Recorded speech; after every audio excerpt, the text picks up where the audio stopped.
Welcome back, everyone, to another deep dive.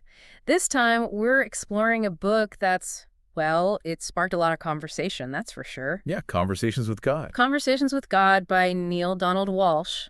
This series, it's been translated into what, like 34 languages? Something like that, yeah. It's touched a lot of people. It really has. And it all began with, this wild idea, right? A conversation with God. A direct dialogue. And, you suggested we take a deep dive into this, so here we are, ready to unpack some of its wisdom. It's a fascinating book, not just in a religious sense.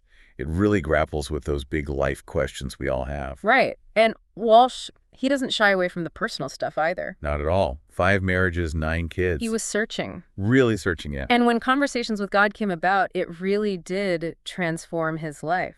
Completely. Even led him to founding that recreation organization. Oh, yeah, that's right. But okay, let's get into it. If God's always talking to us, as this book claims, why aren't we hearing it? It's not always about words, you see. Not words. God's language, it's more like... It's more like what?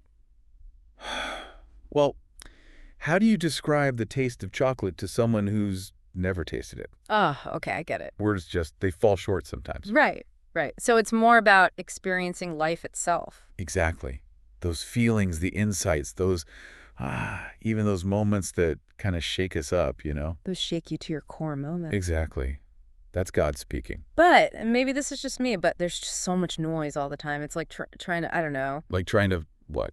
Trying to hear a whisper in a hurricane, maybe. How do we pick out God's messages from all that? The chaos. Yeah, the chaos. That's where the practice of really listening comes in. Deep listening. Yeah, deep listening. Tuning into your intuition, those gut feelings. Those gut feelings. It's that quiet voice inside, the soul speaking. But it's so easy to drown that out, isn't it? Oh, absolutely. The world's a noisy place. It really is. And speaking of noise, one of the loudest questions we humans ask is, what's the point of all this? The purpose of life.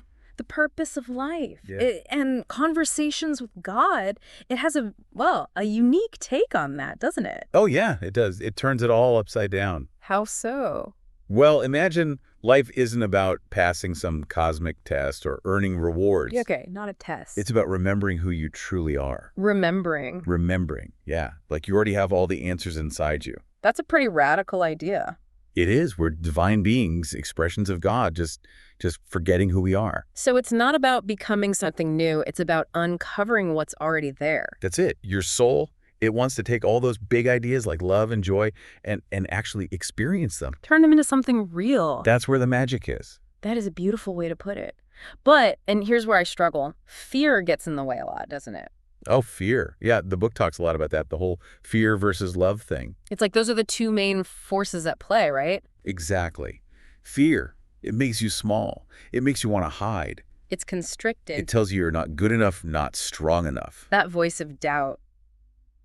But then there's love. Love. Yeah. Opens you up, makes you want to connect, create.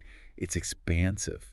And the book says at the root of it all, fear is really about Not trusting God's love. Oh, wow. We worry, we doubt, and end up creating those exact things we're afraid of. It's like that saying, what you resist persists. If you're always focused on what you don't want, You end up attracting it. you literally attract it. And that's where the power of thoughts comes in. Conversations with God is very clear on this. Thoughts are energy. Creative energy. And that energy never goes away. So we're constantly creating, even if we don't realize it. All the time. Shaping our reality with every thought. That's both empowering and kind of terrifying, isn't it?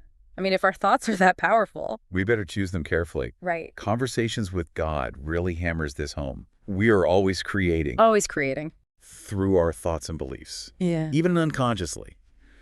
And it says there are no victims. No victim. Only creators. Wow, okay. So even when something bad happens, it's not like we're just... It's not just happening to you. But it's tough to wrap your head around that sometimes, What about situations where people are clearly victims of circumstances beyond their control? How can that be explained?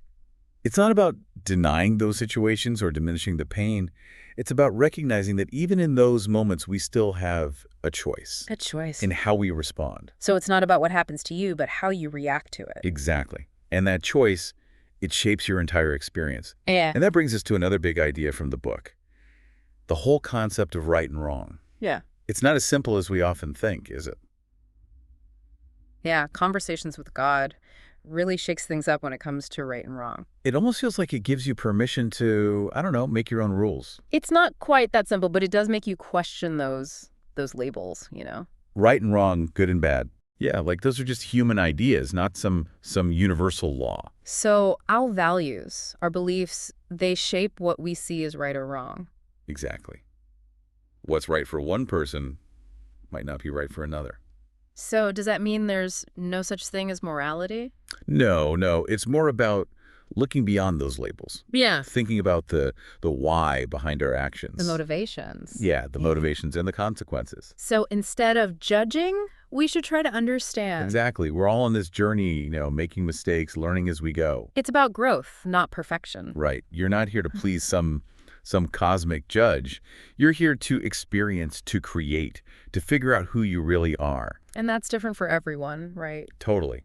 There's no one right way to live or to be spiritual. It's about finding your own path, trusting your own inner voice. That inner knowing, yeah. But that can be tough. What if your inner voice tells you to do something that goes against what everyone else thinks is right? That's where courage comes in. The courage to be authentic. Even if it makes you stand out. Especially if it makes you stand out.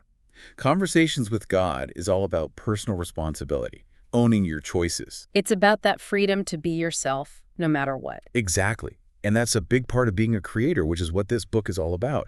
You have the power to shape your reality.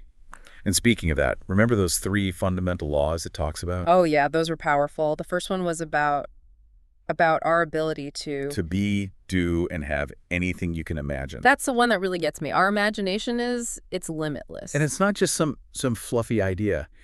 Your thoughts, they have energy. And that energy creates your reality. So what are you imagining? What are you creating? Big questions. Big questions. And then the second law, it's kind of a reality check, isn't it? The one about fear. That we attract what we fear. So if you're constantly worried about something, we're more likely to experience it. Exactly. It's like you're sending out this beacon to the universe saying, bring me more of this. So we need to be mindful of our fears. Absolutely. But it's not about pretending they don't exist. It's about facing them. Yeah, with courage. Transforming that fear into something positive. Turning that energy around. And the third law, the one that kind of ties it all together. Love is all there is. That's the foundation, the ultimate truth. It sounds so simple. But it's profound when you really let it sink in. Like all that other stuff, the fear, the pain. It's all just a distortion of that pure love. So we're all connected to that love, even when we don't feel it. Deep down, we are all love. And the goal is to align ourselves with that. To live from that place of love. But how do we do that? I mean, that's a big, lofty idea, but how does it translate to everyday life? That's where those practical tools come in, the things the book talks about, like choice, gratitude, forgiveness. These are ways to clear the clutter in your mind, to open yourself up to that love. Okay, so break that down for me. Choice, that one seems pretty straightforward. It's about recognizing you have power. The power to choose. You're not a puppet.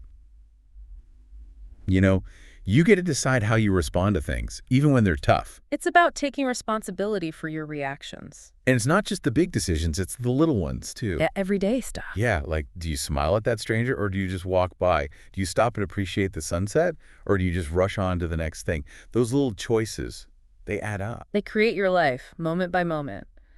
Okay, what about gratitude? Gratitude. That's like a magic potion.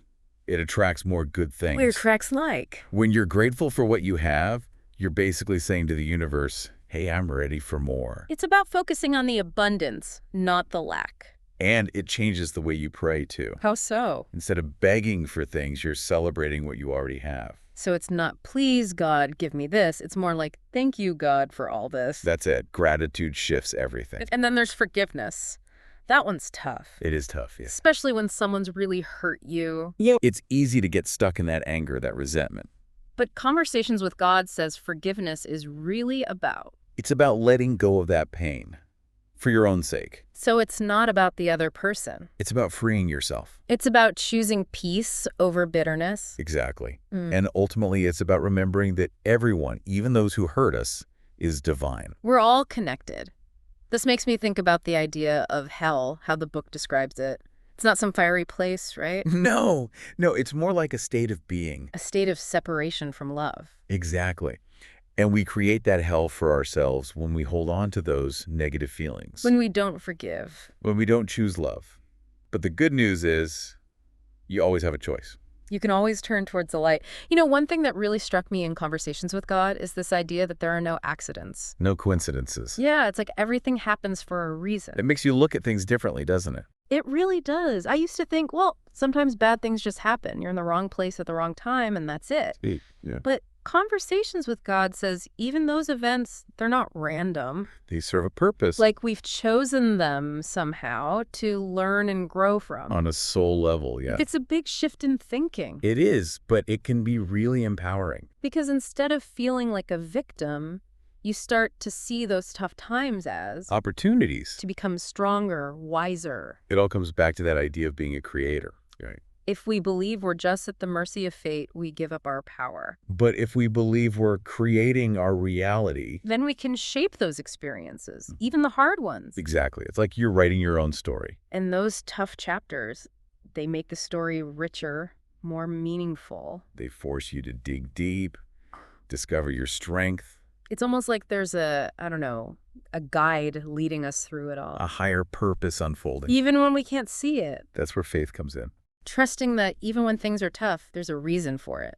And those practices we talked about, choice, gratitude, forgiveness, They help us through those dark times. they help us remember the light is always there. Conversations with God, it's a book that makes you think, that's for sure. It challenges you, makes you question things. It definitely challenged some of my beliefs. But it also offers so much hope, you know? That we're not alone, that we have this incredible power within us. To create the lives we To want. live with joy and purpose, Right. to connect with that love that's, well, it's everywhere. It's within you. It's within all of us.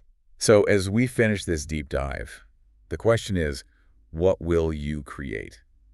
What choices will you make today to bring you closer to that amazing life conversations with God talks about? It's a journey, that's for sure. And this deep dive, it's just the beginning. Thanks for joining us, and until next time, keep those conversations going.